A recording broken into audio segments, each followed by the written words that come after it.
Welcome back to a new episode of the Monetization podcast. Today, a very special episode because for the first time in the history of this show, I am talking to someone whom I've actually never met before. Kurt Minnen, welcome. Nice meeting you. Nice meeting you as well. We briefly ran into each other. I had already contacted you about coming onto the podcast. And as I was hiking on a Sunday afternoon with my friends, I ran into you unknowingly, and you yelled at me, "Hey, I sent you an email. We're gonna make it happen." And it took me a few seconds to figure out. But that's when I felt like this is gonna be good because I do have a little bit of superstition in the fact that when things are meant to be, they're meant to be. So. Okay. I feel like the universe put us here. Okay. I don't want to scare you too early and get too no. hocus-pocus on you. I'm not easily scared, so it's fine. And I meant what I said, so... I have to say, I don't like preparing a lot. This is something that we were actually talking about Chloe Willards, someone that you also know. Mm-hmm. And she said, I try to hire as many lazy people as possible if I can, because lazy people, they don't like to prepare and they look for shortcuts to get the job done. And by doing so, they often find a more efficient way of getting the job done by looking for shortcuts. So in that style, only about maybe 25 minutes ago, I looked up your LinkedIn profile. Mm-hmm. I have to say, Kurt, I'm very impressed. So can you just tell, the viewers, my audience is mainly from America, United States, Canada. Please, what have you done in the past 30 years? Whoa, past 30 years. So then I was 15. Starting when I was 15, I went to school. I was just a normal Flemish guy, let's say. And, the thing is, I went to school in Turnhout. Maybe that was already something special here, because I didn't go to Mol or Geel, but with some friends, we went to Turnhout. And I think there, that was already a first important step of stepping out of the usual track I was supposed to going in. And then after Turnhout came Antwerp. And after Antwerp, I stayed in Antwerp. I studied communication and history. And very soon I went into everything what was publishing, but digital publishing, websites. That time there was also the portals and that kind of stuff. But I think publishing in general and digital products and digital consumer products, that was the core and the thing I wanted to grow on. And then the first 3, 4, 5 years, I made some steps in some companies here, very local, or in Belgium, in Flanders. And then I went to Microsoft for almost 9 years. So that was a big deal, right? A big deal. Well, a big deal. The thing is that at that time, Microsoft had a lot of free consumer products, which they have also now, like you have Hotmail, Messenger, the MSN portal. And all those products needed to be marketed and they needed to be monetized. And monetization was, of course, it was free, but there was, of course, a lot of advertising. And that's where I learned a lot of, digital skills, transformation, disruption, all the new stuff. Just to, because I don't want to go too fast. You talk about going to Microsoft. At that point, did you already realize I'm pretty good at what I'm doing? When did that come, that feeling? When did you look in the mirror and go, I'm a little bit better than most of my colleagues? Well, to be honest, that's not something you really think of yourself. I think it's something like you understand, of course, that what you are doing is not just because of my blue eyes or whatever. So something has to be right. Is it skills or talent or communication or your character? But I do think that, of course, what you realize is, okay, I can do this. We have success, we show results, and we make step by step by step. To be honest, that's something I still experience now also. So it's not that I'm overconfident on the other hand. But I do think that there you also have an environment, colleagues, structure, organization, tools that get the best out of you. And if you have that, And next to that, you have your knowledge, your talent, creativity. Then you can make it. But after I would say 8 years for me, that was a bit of let's say I needed something else. I'm someone who loves change, and I read that on your LinkedIn profile. I like that. I need change. I like it. Yeah, and then I came across an old boss of mine. Was a Dutch guy who was at that time who became the CDO of the Persgroep, which is a Flemish publisher. But not just let's put this into context. Yeah. It's not just some random publisher. It's one of the biggest, if not the biggest in Belgium. Am I right? Yeah, it's one of the biggest in Belgium and now also in Europe, because they are bigger in the Netherlands, for instance, than here.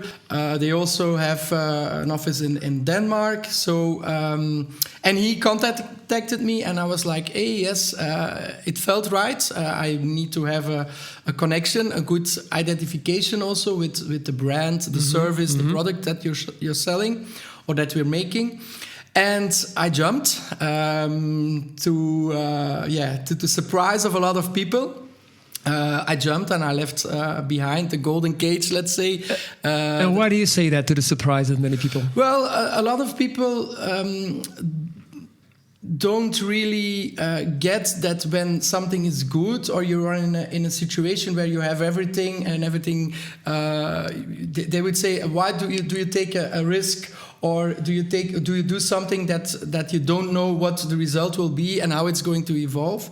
But now at this moment, again after 7 years, I took the same between parentheses the decision, and I jumped again. So for me, I like change, and I like trying to do some other stuff than what I did before. And I did it then, and then when I came to the Persgroep, I did some parcours throughout the company there. At the last time, I was then the digital lead for DPG Media in Belgium. Mainly the HLN brand, which is the biggest brand, also a very important brand with regards to the future of the company in knowing that they need to transform and to digitalize and make sure that their revenue streams are still what they used to be or are right now. After 7 years, I am now again in between projects, jobs, I don't know what. So let's see. I want to talk about HLN a little bit. I've already mentioned it on this podcast. Het Laatste Nieuws, abbreviated by HLN, HLN in Belgium.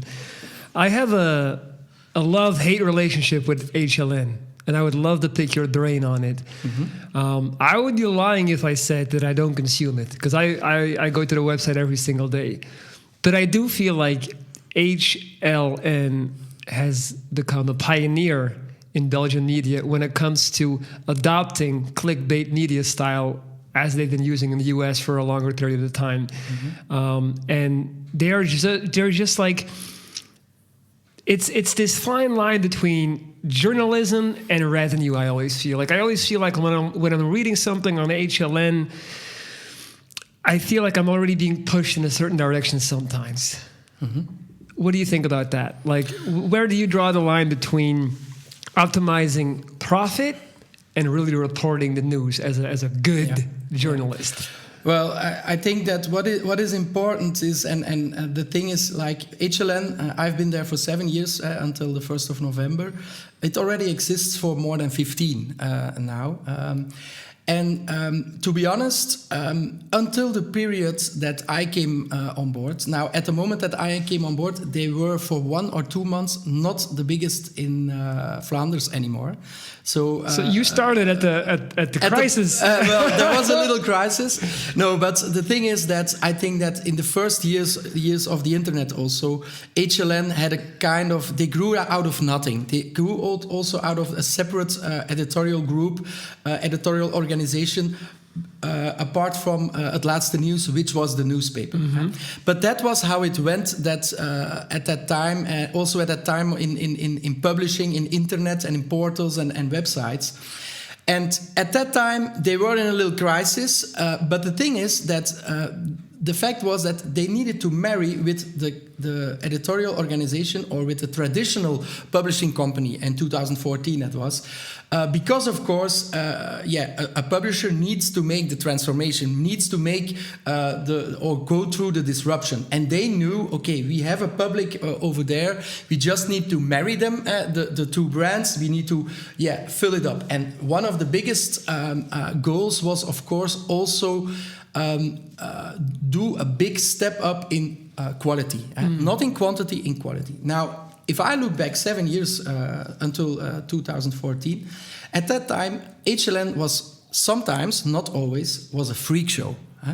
You had a dog who cried, or a dog with 5 legs and who cried, or whatever. If you see that now, after 7 years, you don't have that anymore. Mm-hmm. What you see now, of course, is a website who is still a guilty pleasure, who is still fun to read, sports, showbiz, a good mix. Mm-hmm. But you still have, of course, the free news, and now you have additional paid news. Why do you have that? Because, of course, all the publishers need to make the transformation. So when you say, how do you see the thin line between going for revenue and doing the journalistic or the social economic position you have in society? I think that HLN is walking that line, and it's a thin line, but they are doing it, and I think they are also coping with it in a very, in their way. I mean, it's not like a quality brand. Quality between, Het Laatste Nieuws, the newspaper itself, it is how it is made and how it is presented. That's also quality. What they make now, of course, the difference is between also what they bring, the content they bring, what it is about. Like, they don't go after institutions, they don't go after. They go after people, real people. Mm-hmm. They go after stories, they go after emotions, they go after you and me. So that's a popular brand. It's not a tabloid. We within the persgroep we also had BT, which is a popular or is a tabloid in Denmark. Now, in Denmark, and you know a bit of the Scandinavian markets, there you still have real tabloids. Yes. And the tabloids, they put on their front, on the page 3, what they put on pages 3. We would never do that here in Flanders or in Belgium with the newspaper. And the same goes, I think, for HLN, the digital brand. Does that mean that, or that doesn't mean that the brand itself needs to be evolved and needs to be evolving and needs to go after quality much more than it does today, of course. One of the topics, for instance, is the fact that you still can comment on HLN. I know within the public and certainly within media, they always try to, I think even there is a Facebook page or an Instagram page where they laugh with what is commented on HLN. To be honest, I do think that you indeed, if you see what is on it, and you take it and we moderate it manually and with an artificial intelligence logarithm. So what you read is only 30% of what really gets through. This is something, for instance, where the thin line between it is clickbait or it's over the top, it's not right. Some of it can be, or the reactions can be, or the comments can be fake news, or can be.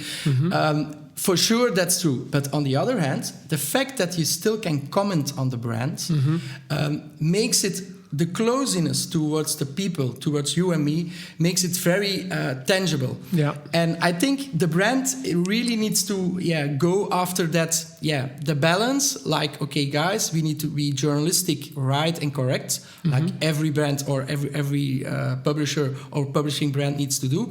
And okay, how do we want to be perceived, used, and paid for by our customers. So it's not easy for them. I think, but I think they are doing a good job. They still have a way to go. Now the figures or the figures itself, they show that they are doing a good job, because at that time when they were really, let's say, freak show, clickbait and stuff, they were monetized 100% via advertising. At this time, this already has shifted too much. I think 20% is already coming out of user revenue, so people who pay for a subscription. But this needs to switch even more further. I think, like in a newspaper, it's like nowadays 10% that's in free copies, in copy selling, and the rest is subscription. So that's the newspaper. So for the site, it's the other way around, and they need to make the transition. So that's my goal on it. And of course, these kind of brands, and certainly when you're talking about popular brands, they need to take care of it very thoroughly, because for them, on the contrary, with the Tijd, for instance, or the Standaard and the Morgen, they have another currency with their public. They also have another target group, of course. So. That's when I read those other publications like the Morgen, the Tijd, the thing that stands out to me the most is that they seem, from where I'm standing, to have issues with wrapping it up and presenting it in a sexy way. HLN, they make you want to read the article. That's what they do best, I think. Yeah. They're very good at tickling your imagination and enticing you to click. And I feel like those other maybe more old school types of newspapers, they are a little bit stuck in their old ways. Maybe it also has something to do with the typical Belgian culture. Like you were mentioning before, people don't think it's normal that you leave a good situation. I also think that's a typical Belgian thing. I think that we are very grounded, and a big philosophy in our country is just please act normal and never fly too high, never fly too close to the sun. And if you have a good situation, don't get greedy. Don't start asking for more. So I think you're very atypical Belgian in that way. I don't think a non-typical Belgian, trying to say atypical. So I do think that HLN is that's what they're so good at. I was reading an article from this journalist concerning clickbait journalism, and he said basically reporters and journalists, we have gone from every now and then showing the consumer that what they believe is right is not always right. So we've gone from educating them to basically writing articles to agree with them. There has been a shift where now we are just trying to feed you more of what you already think you know. So we create these echo chambers. Yeah, but I think that echo chambers, or when you go into, I tend to go in to say it's like belly looking. That is, for me, that's something more applicable on smaller brands and on niche brands. HLN is so broad, so they have more than 2 million unique browsers a day. I think it's 1.7 or 1.6 real users a day. Their app is 500,000, so it's huge. It's really huge. So the group they really reach is so big that they cannot. They cannot create bubble. Everything they do, they will have people who say, "Oh, it's not right," and it's right. So for them, it's a bit more. It's more difficult. Now, with regards to clickbaiting or writing or doing what people want. By the way, not to interrupt you, but I use clickbait all the time. So I'm not trying to talk to you from a position of being superior. All my videos have clickbait titles because I understand the name of the game. Yeah. I'm trying to get views to my YouTube channel. So if I just put a boring title, I'm not going to get clicks. So just, I'm trying to... I'm not against it. No. I'm not against it either. But that's something like, from a revenue point of view, I understand. But nowadays you have so much, and you have to stand out.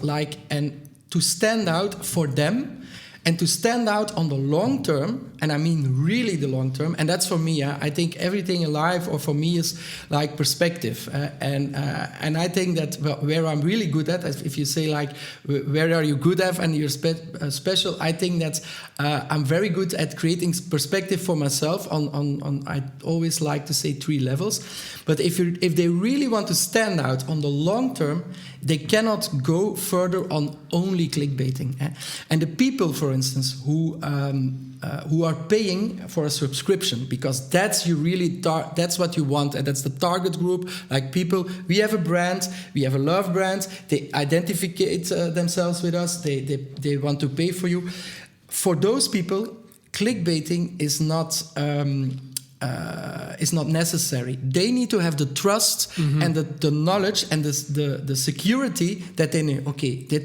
Okay, what you bring is what I want to read. Right. And that's a bit of the thin line. And I think that the switch is ongoing. It has been made. And it will go further and further and further.